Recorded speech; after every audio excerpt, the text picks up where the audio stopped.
Welcome to the System Simplified podcast, where we feature top leaders who share stories on how to successfully systemize a business. Now, let's get started with the show.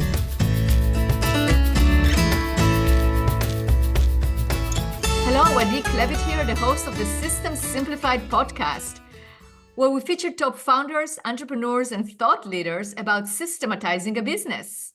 And today's episode is being brought to you by Business Success Consulting Group, where we create, document, optimize, and implement processes and procedures so businesses can grow and thrive.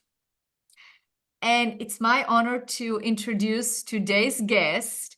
So Tammy Alvarez. Hi, Tammy. How are you? Good to see you today. Good to see you too. I am so excited to have our conversation because the topic is going to be amazing. It's about engagement. It's about, we're going to obviously talk about systems, but how the workforce and employee engagement is so important. And, you know, we document those systems in order to give the employees stability, to be able to onboard them faster, train them faster, to make sure that the knowledge is being transferred. So if somebody leaves, somebody else can take their place or understand. And it's really important to have those systems, but the engagement, the excitement about coming to work is super important.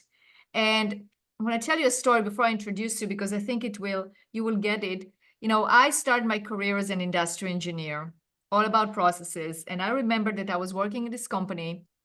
We have to do time study motion, right? So basically, like we had to study like how much time it takes something, how much time to produce this motion, that motion, etc.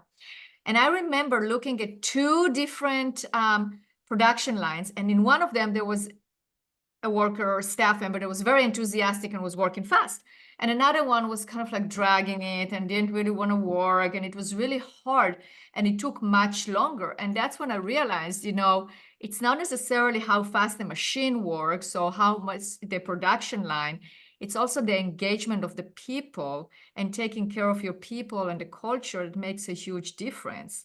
So it's very real to me. So with that, let me introduce you appropriately. So you are the CEO of Career Winners Circle, and you're an author. You're a professional keynote speaker.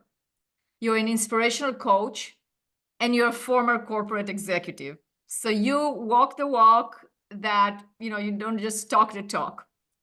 You spirited break all rules approach blends C-suite experience with a pragmatic, result-based coaching style. And you help business professionals create a big impact and laugh from Monday again. That's right. Amazing. Absolutely. And we're recording on a Monday, right? We were just talking about how we're recording on Monday. This is an evergreen episode that people are going to listen over and over again. But it's okay. It's Monday here, it's Monday somewhere, and you can listen to it on a Monday for sure. So that's very exciting. And you also wrote this amazing book that our listeners have to read, which is called Escaping the Career Trap. So we are going to talk about all of that. But before, let's get started and tell us a little bit about yourself. Like, how did your career start? Where did you work? And how did you end up being this sought after coach and keynote speaker and author that you are today? Yeah. So, and thanks for the invite again and the introduction. So I spent my corporate career, about 20 plus years or so, in and around Wall Street. So I'm a Wall Street girl. I ended up as a C-suite executive, managing about 2,000 people in 35 countries. And I and my teams were known for transformation. So we were all about change and transformation. And fortunately, in financial services, there was always drama, but with what you were talking about, I'm a process person. When you talk about transformation, it is the people, the process, then the tech. And we're so quick to dive into the tech, especially now with all the AI that we've got and all the new toys that we can play with. And I'm guilty because I love my toys as well. But we tend to really focus on that piece, not realizing that we could have the best software, the best machines, the best process. And if we are not leaning into our teams who actually, at least to this point, are doing the work, then we're missing a massive component. And I think many small and middle-sized businesses are feeling that right now. And we'll get into that in just a second in terms of what I'm seeing. But I came through my career very differently in that I did not get my college degree until I was 40. And I was the managing director on Wall Street at 35. And so to pull that rabbit out of a hat was a bit, took a bit of an effort. But when I was younger in my teenage years, my parents had split up, and my mom, my sister, and I ultimately became homeless. And what I saw my mother struggle with, and I saw how hard she worked and just how difficult life became for us and mostly her, that kind of fueled my ambition in a way that I never expected. And so I had this fear-based ambition because I didn't want to have history repeat itself. And because of that, I really took on big risks. I made a lot of mistakes, had a lot of wins, but that gives me a very different perspective than someone who's come through the ranks in a more traditional way. In STEM-related fields, I was usually the only female, always the youngest. And so all of these things just add into the experience. And I loved my job in corporate, lived for it until I didn't. And then I remember that I remember that one day, it's just as clear as day, and it's in the book too, the story, it's interesting. But we had a quarterly earnings, where we're meeting with the analysts. We missed earnings again, and we just got our clock cleaned by the analysts. And usually after that, because it happened regularly, my peers and I would sit in a room, our boss would come in, and we'd all blame each other for why the earnings were so bad. Sales is terrible, operations is terrible, whatever. Like, it just was a game of hot potato on who was going to sit in the hot seat for that quarter. And I used to love that game, right? And we're all ready for it. And I remember feeling like I had an out-of-body experience where I was kind of floating over the conference room table in the boardroom, and I just didn't care. And I talk about this illness that I had developed that day, and I didn't know it was terminal, but it turned out it was. And it was called I don't give a shit-itis. And I just didn't care anymore. And I used to, love all the things and the people and the work. And when I knew that that had happened, and I knew that getting another job with another company was just going to be the same crap, different paycheck, then I knew it was time to make a big change. And so that's about 6 months after that. How did you recognize that? Because a lot of people get that. Like, people I've met, I've talked to people, and you just get that, and then you just become apathetic and you don't really pull yourself out of it. So how did you manage to realize that you have that illness? I never stayed comfortable. And I think that's why I moved so fast and forward with my career. Like, during my career, I changed industries around Wall Street 5 times, and I had 11 different roles, everything from sales to audit and everything in between. And so I was always very much, in terms of how I self-led, if you don't like it, change it. Because it's not in me. I can't sit there and mail it in. I care too much. I work too hard. I'm too driven and ambitious. And so when I knew that I was hitting my head against a brick wall and I just did not care anymore, it was very natural for me to say, I've got to make a change. And I've made big changes before, but this was probably the most terrifying change I've ever made. And so when I decided to give up the one thing that everyone works so hard for, the big job, the big paycheck, the corner office, all that, I cashed out, moved to a tropical island off the coast of Belize in Central America, and started this company about 6 years ago. And it was by far the most terrifying thing I've ever done. And but now, 6 years later, we've got 6 coaches on the team. We're serving businesses and individuals worldwide, and I will never go back. And that's really my story. That's how we got here. And I wrote Escaping the Career Trap because after 6 years of coaching and all the transformation that I did with my own career and all the people I've seen throughout my years, so many people, to your point, sit in that apathetic haze. Right. And the subtitle to the book, is how to transform your apathy into ambition and never hate Mondays again. Because we did start out ambitious. We did start out loving what we did or hoping for, to be able to make that impact. And then somewhere along the way, we lose track, and then things get good enough. And it's interesting because Gallup did 2 surveys that I found fascinating. The first one they did was a global survey of knowledge workers, and they were assessing satisfaction. Like, are you satisfied with your job? And 80% of knowledge workers are satisfied with their job. That sounds pretty good, right? I mean, you're probably not going to get much higher than that. But then later on, they asked questions about engagement, which basically means, do you care about what you do? That number went down to 20%. Yeah. So there is this 60% group of people who I call it the zombie apocalypse, right? You just shuffle in, you shuffle out, nothing matters. You're kind of on this autopilot, doesn't hurt, but doesn't feel good either. And employees don't want to feel like zombies, right? And business owners and companies certainly don't want zombies. And so if two areas and two people who rely on each other so heavily want the same thing, then why is the gap getting bigger?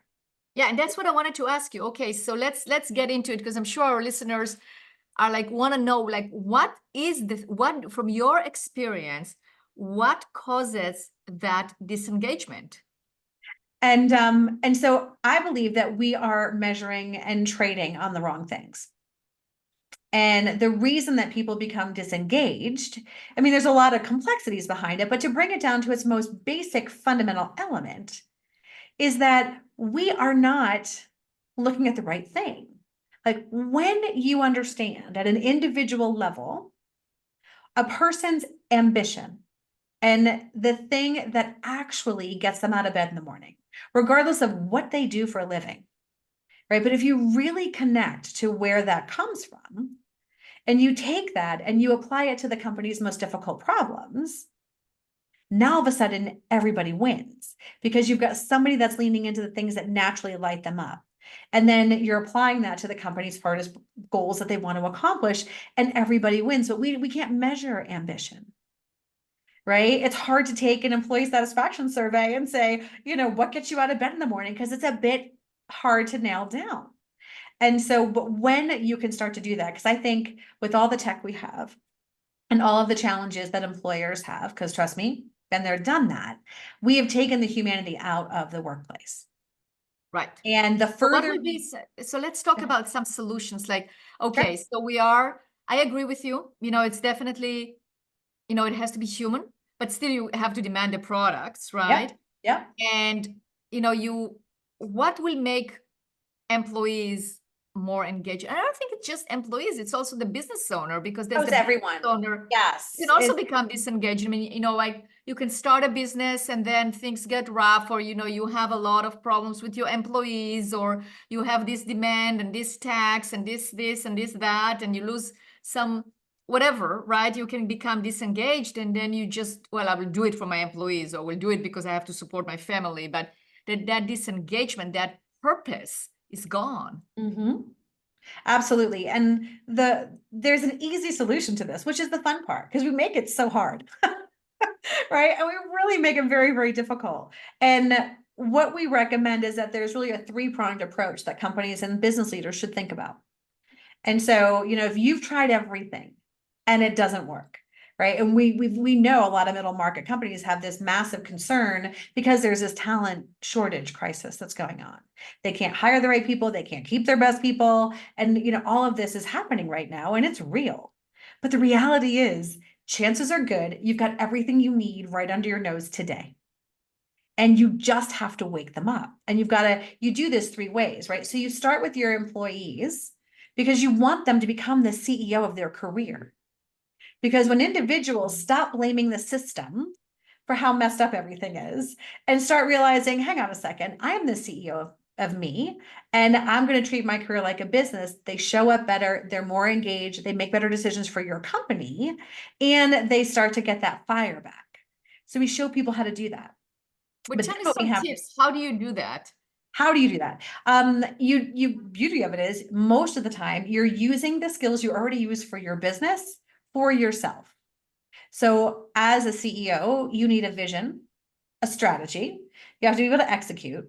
You need a good sales team. You need to have raving fans as customers. And you need to make sure that your products and your offerings are most current.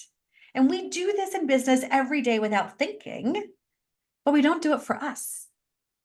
And so when you start to just transfer those skills into, okay, so who's my sales team within the company? Who's advocating for me?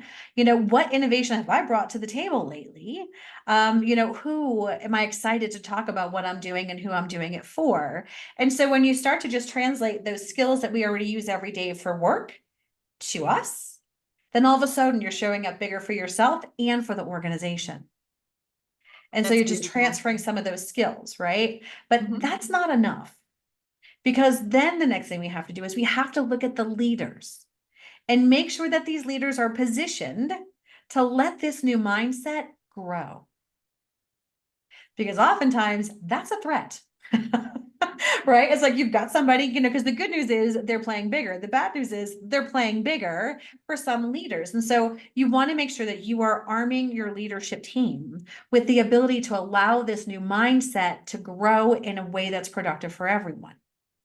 And so that requires some reshaping on how we think about leadership and how we think about how work gets done and who gets to do what and what we recognize and what we reward and all of those things. Again, no major changes, just some tweaks in mindset. And then the third piece is really looking at things from an executive and from a board perspective in terms of what policies are we putting in place that inadvertently take us in the opposite direction of travel. Silly things like it takes 17 interviews before you get a job. Right? You can't pay anybody more than 20% of, their salary as an increase, but yet you're going to hire somebody from outside for 45% more. Or you've got to stay enrolled for 2 years, because that's the best way to get rid of your top talent, is to stunt their growth. And we don't mean to do this. It's not intentional. But when you start to look at these things and say, there's probably a better way at the top of the house, we can empower and connect the two through our leadership team. And we can fuel our force and make them fall back in love with Monday's their job again, by letting them play to their strengths, connecting to their ambition, and giving them work that matters, right? Because most of the people want purpose. They don't feel like it matters. These three things, when they're done together, are magic. Absolutely. Now, that's great. So now what about teamwork? Like, how do you actually promote all of those actions as part of the team? Yeah.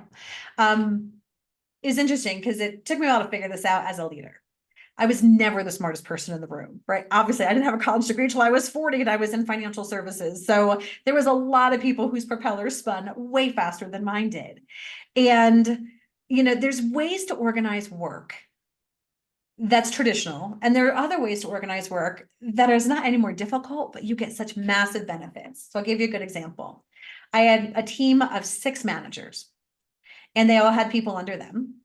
And they all did the same job for like 5 different or 6 different business units, right? So that's they all did the same 10 things, let's say, but they didn't love all 10 things. One of my managers loved the collaboration and strategy. Another one was like really good in analytics. The other one was great at firefighting and kind of seeing where the problems were going to be and heading that off at the pass.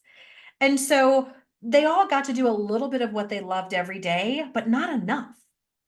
And so when I flipped how work got done, and so one manager who loved strategy did it for all 6 business units. And the other manager who loved analytics did that for all 6 business units.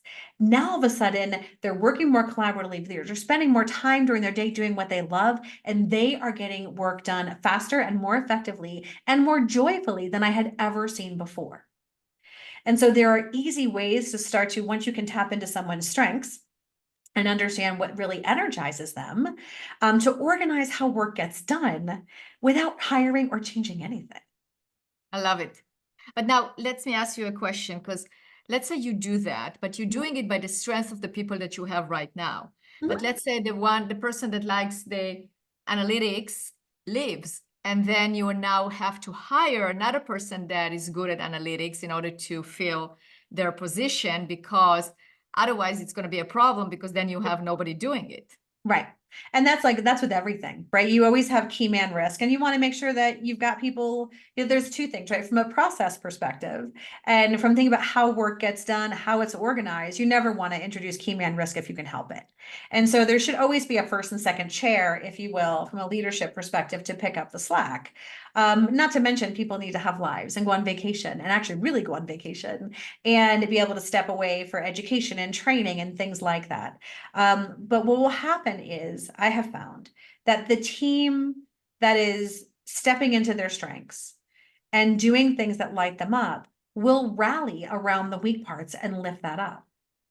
The other thing the team does, which I thought was really interesting over my career, is they will suss out the negative people and they will make them feel very uncomfortable. Not in a non-inclusive way, but like being that downer, being that drag on the system, if you will, is no longer okay.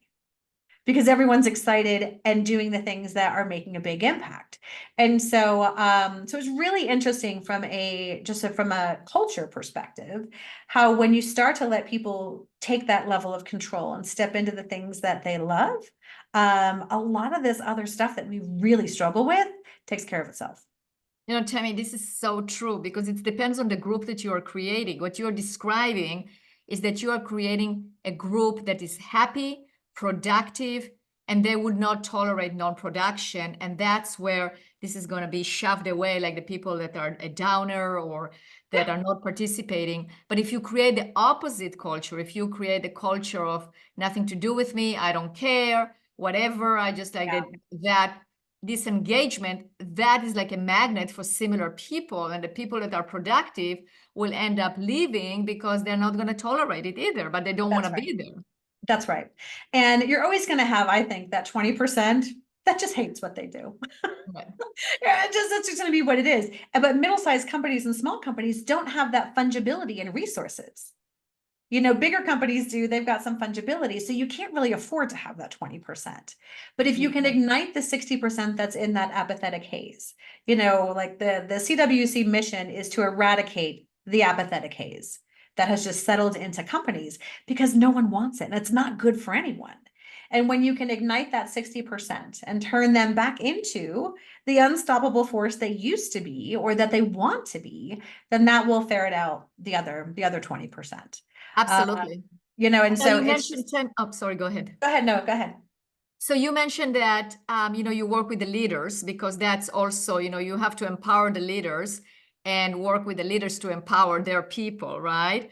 So what are some of the things that you would tell a leader that what's some shifts maybe in mindset or take a look at some things that are happening in the company right now that you would recommend for a leader to do, and what steps should they take in order for them to foster that kind of culture? Yeah, there's 3 areas we look at heavily, right? The first one is looking at how good behavior is considered.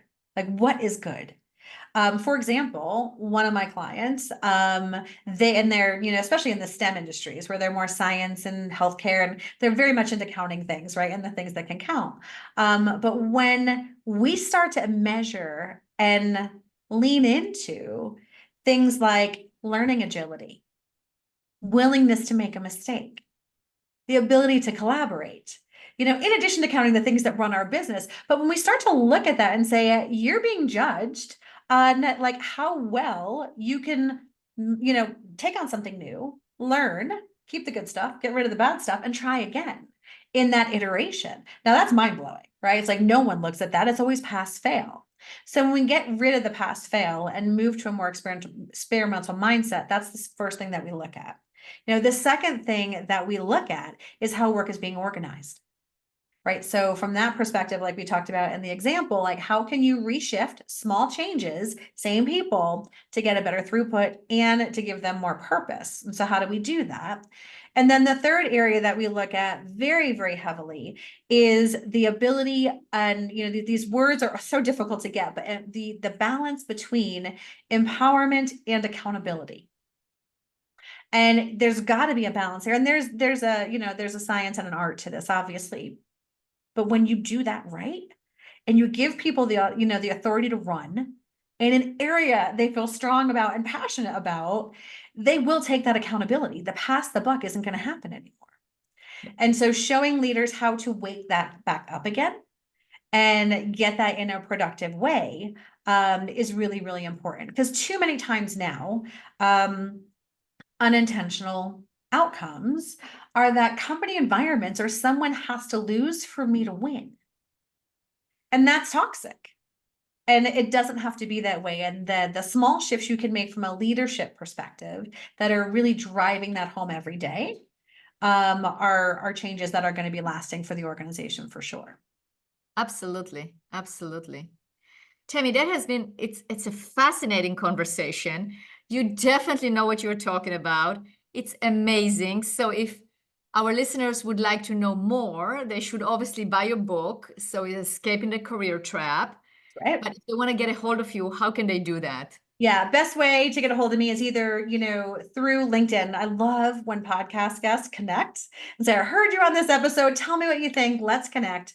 But business owners, leaders, and people who are trying to get out of the soul crushing grind, careerwinnercircle.com is a great place to start, as well as escapingthecareertrap.com, which is really for the book and for speaking engagements. But this has been a fantastic conversation. I'm so passionate about just getting rid of this apathetic haze that, I'm just thankful for the opportunity to share the message today. Absolutely. And I'm with you on that enthusiasm. So let's get rid of it together and with all of our listeners. So thank you again, Tammy, for being a guest. Thanks. This has been great. Thanks for your time.